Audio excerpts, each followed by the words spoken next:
I'm Hara, Allison, and this is Dream Anyway, a podcast for those of us who feel the pull to create, even when the path isn't clear.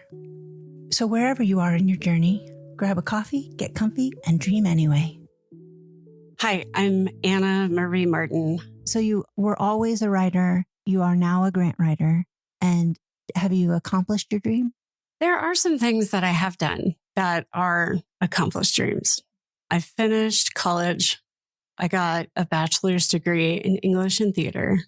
And then I completed graduate school. So I have a master's degree in theology. One thing that is a dream come true is that I've been sober since January of 2010. Congratulations. Thank you.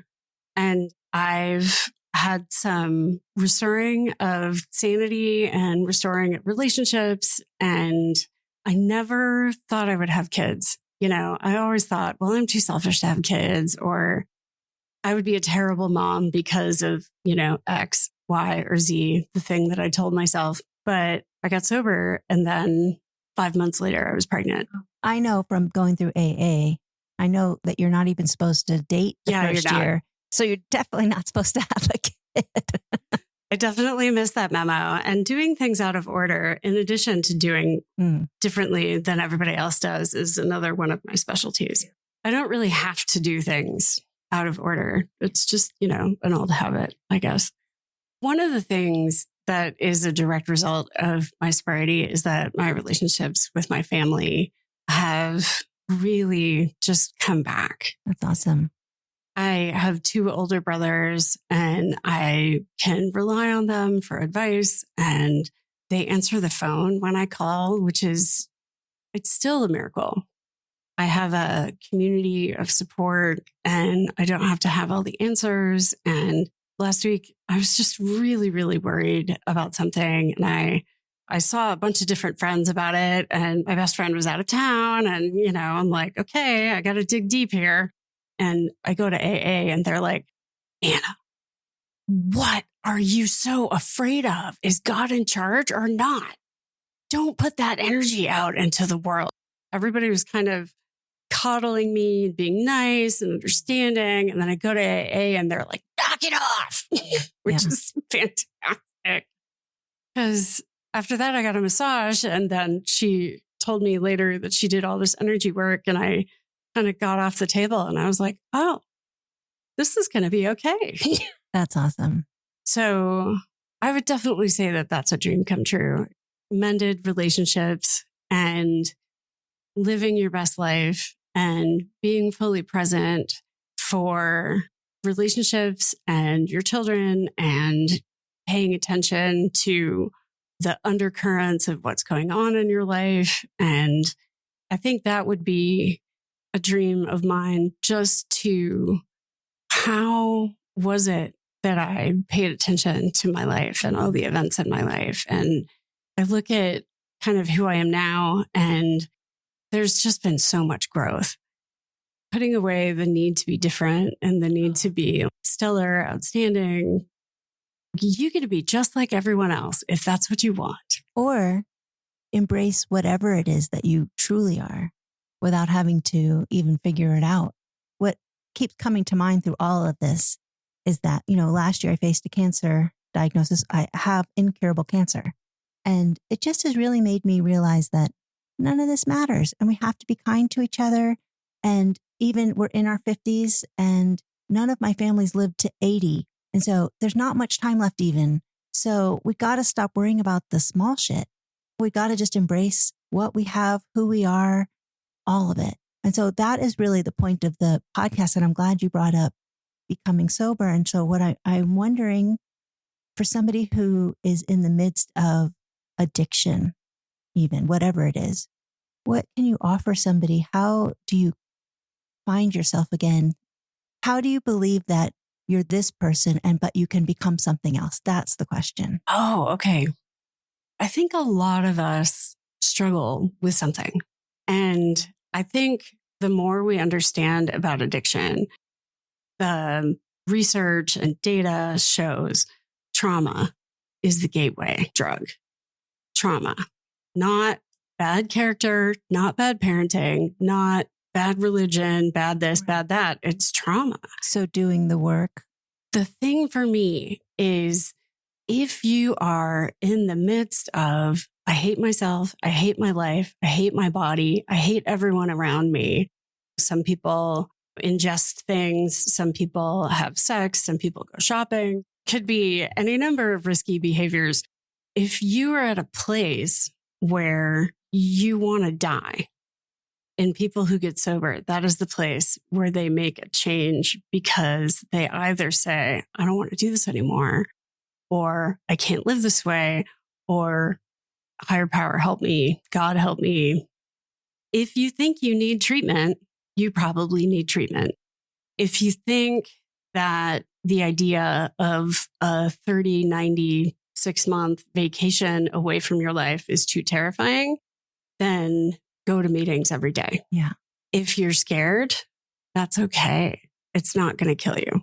Your feelings won't kill you, but the, alcohol, heroin, sex, whatever it is, cigarettes, that will kill you eventually. It takes about a year for your central nervous system to reset. At least it did for me. For me, new sobriety felt like my skin was too tight. It felt like I had a physical itch at a place in my body that I couldn't reach. It felt like I couldn't sit still, like I was twitchy and fidgety. I was angry, I was sad, I was miserable. I kept kind of reaching for that thing that worked in the past, but it wasn't there anymore. And then I remembered, I made this choice because the other thing wasn't working for me.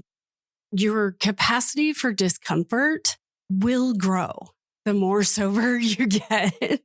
People say 1 day at a time, but if you're new in sobriety, a day is too long.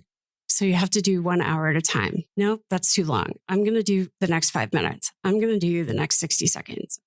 A lot of people swear by exercise. You have to learn how to ask for help. Yeah. And then you have to learn how to receive help.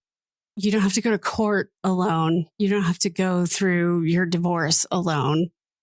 I just looked at my sober app. I'm not 7 years sober yet, but it said I've saved almost $20,000. Oh, wow. And you've been 15 years. There's only benefits, I think. Yeah. You know what helped me get sober was I read this book called This Naked Mind, and it really just convinced me that it was poison. That book was really good if anybody's thinking, what could I read to help? I think one thing that helps if you are in the throes of addiction is to get help for your trauma. I had been in therapy for a little over 11 years. Prior to getting sober. I had a therapist say, Anna, there are 3 people in the room, you, me, and alcohol. And I didn't like that. You can imagine. Yeah. But that is what I liked about AA meetings too, is what you said is that they kind of call you on your bullshit. Oh, yeah. Very helpful. You don't get to be unique in AA. Also, there aren't that many safe spaces for people. I had the resources to go to therapy. I had a job where I could take an hour off, or a therapist who would see me on a Saturday. I had health insurance that added mental health coverage as a part. Mental health is health. I had all of that support. And so for people who don't have that kind of support, don't have that kind of job, don't have that kind of family, don't have that kind of hour break in their schedule, AA is one of those safe places where you get to cry all over people because it's not safe to do that anywhere else. In our culture, you got to kind of mask up and armor up. How many safe spaces are there where you get to talk about stuff that matters and stuff that's really, really hard? You don't have to be alone. I really appreciate you being so brave talking about this. The things that matter in our lives, they aren't always easy. Recovering from all the stuff that's happened, living as a person who is complex and interesting and whole and intelligent, and I'm too much for a lot of people. And you know what? That's okay. You get to let other people be other people. They get to have their opinions. Isn't that nice? I have a really rich creative practice. I paint, I do collage, I have all of these art supplies. And lately I've been doing improv. In my 20s, I performed, but I think I was kind of just really scared of going to the audition, fear of being rejected, da, da, da, da, da. And now it's just kind of like, I'm going to go, I'm going to have fun. I'm going to let my metaphorical hair down. I'm going to be silly. I'm going to be goofy. And it's so healing. You get to pick things back up that you put down earlier in your life for good reasons or bad reasons. I did collage all through my 20s, all through high school, all through college, and just as a way to kind of process what was happening to me. But then I kind of left it and didn't do it for years. That's one of the gifts of sobriety. It's one of the gifts of adulthood. It's just kind of like, I love going through old magazines and making collages. I love assembling images together and doing that. And I love performing and I love laughing and making people laugh. And it's just... It sounds like you're getting to know yourself again. Oh, yeah. Yeah. Thanks for sharing. Thank you. Thanks for having me. I'm really excited. Thanks for listening. New episodes drop every Thursday.